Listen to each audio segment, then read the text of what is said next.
बात है अमेरिका की और अमेरिका की एक एक्स प्रेसिडेंट बहुत ही मशहूर जॉर्ज वॉशिंगटन बोले थे कि डेमोक्रेटिक पार्टी का सबसे बड़ा दुश्मन होता है पार्टीज आइडियोलॉजी।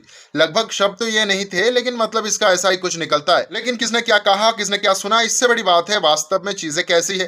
क्या वास्तव में ही डेमोक्रेसी का सबसे बड़ा दुश्मन ये पॉलिटिकल पार्टीज है? अब वीडियो में आगे बढ़े उससे पहले ही मैं कुछ चीजें कन्फेस कर लेना चाहता हूँ। ऐसा कोई वीडियो बनाने का इरादा पहले से मेरे पास था नहीं। मैं 2 दिनों से लेटा लेटा बस हॉटस्टार पे मजे ले रहा था और ऐसे में टाइम आ गया वीडियो अपलोड करने की और कल का दिन मिस हो गया।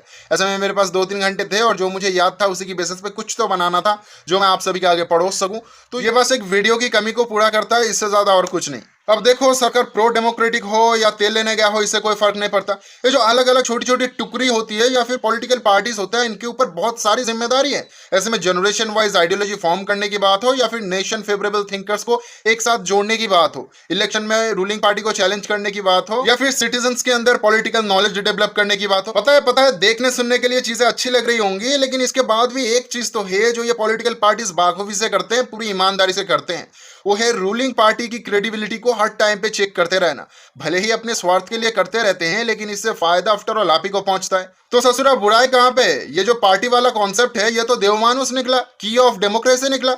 लेकिन दोस्तों बुराइयां हैं। जॉर्ज वॉशिंगटन की बातों में दम है और उसके लिए हमें आज की भारत को देखना होगा। भले ही इलेक्शन हजारों पार्टीज के बीच में हो लेकिन आज के टाइम पे जीतता वही है जिसके पास झूठ की शक्ति के साथ साथ भरपूर मात्रा में गलत रास्तों का एक्सेस भी हो। इसकी वजह से योग्य जो लोग होते हैं वो अलग हो जाते हैं पॉलिटिक्स, और जितने भी करप्ट लोग हैं वो टॉप पे जाके बैठ जाते हैं। अब बताने की जरूरत नहीं है, ऐसा जो सरकार फॉर्म हुआ है वो देश हित में नहीं बल्कि निज हित में काम करेगा। इंडियन पॉलिटिकल फ्रेमवर्क के हिसाब से अगर कोई भी पार्टी जीत के आता है और ऐसे में वो मेजोरिटी में ही होता है, उसके लिए कोई मुश्किल चीज नहीं होता है कोई भी कानून को ऐसे पास करवा देना, किसी भी बिल को पास करवा देना। अब भैया वो इंसान जो पहले से इतना ज्यादा ताकतवर है उसको और ज्यादा ताकत की भूख लगी है और उसका एक्सेस भी उसके पास है, तो क्या वो कंज्यूम नहीं करेगा? और ये सब खाने खिलाने वाली बात छोड़ भी दे तो मोटी मोटी बात ये है कि दल को चलने के लिए पैसों की जरूरत पड़ता है, और छोटे मोटे रकम नहीं भाई साहब, बहुत बड़ी रकम चाहिए होता है। पूरे हिंदुस्तान में इनकी पार्टी ऑफिसर्स होते हैं जहाँ पे अलग अलग चीजों के लिए फंड की जरूरत होता है। ये फंड प्रोवाइड कौन करता है? बिजनेसमैन करते हैं।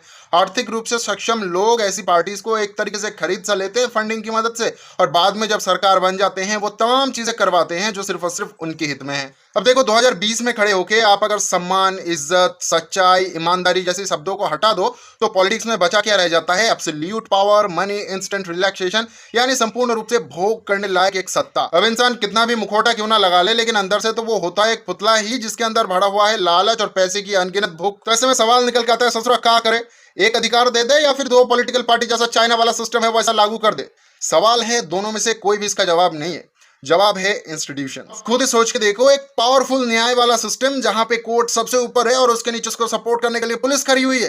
ऐसे में पुलिस के ऊपर कोई बात नहीं कर सकता, उठा के लेके जाएगा, अगर गलती की तो उसका सजा आपको मिलेगा। ऐसे में कोई नेता मंत्री बचेगा का जो कोर्ट के ऊपर बात कर पाएगा?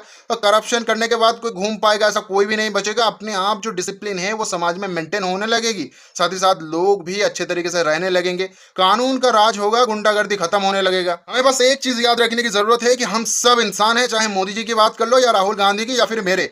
हम सबके पास एक जिंदगी है, परिवार है, और इस जिंदगी को खोने से हम सब डरते हैं, और कानून का उल्लंघन करने से हम आम लोग इसीलिए डरते हैं क्योंकि हमें पता है हमारे पास इतनी ताकत नहीं है कि हम उसको ओवररूल कर दे या फिर उससे बच जाए। ऐसे में नेता लोग इसीलिए ये पैंतरे आजमाते हैं क्योंकि उनको पता होता है ये कानून उसका कुछ बिगाड़ नहीं पाएगा।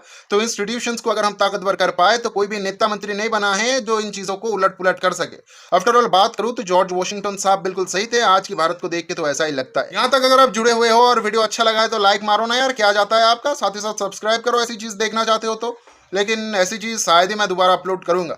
सच्चाई तो यही है दोस्तों कि मैंने 2 दिन लापरवाही कर दी और कोई रिसर्च नहीं किया, बस बैठे बैठे हॉटस्टार पे कंटेंट कंज्यूम करता रहा, और आफ्टर ऑल बताने लायक मेरे पास कुछ था नहीं पॉलिटिक्स से रिलेटेड। तो मैंने सोचा जो मैंने पढ़ाई की थी उसी से रिलेटेड कुछ निकाला जाए और थोड़ा सा मज़ेदार तरीके से आप सबको समझाया जाए। आपको कैसा लगा आप ज़रूर बताएं। अलविदा, और इस चीज़ के लिए माफ़ भी कर दीजिएगा, सॉरी।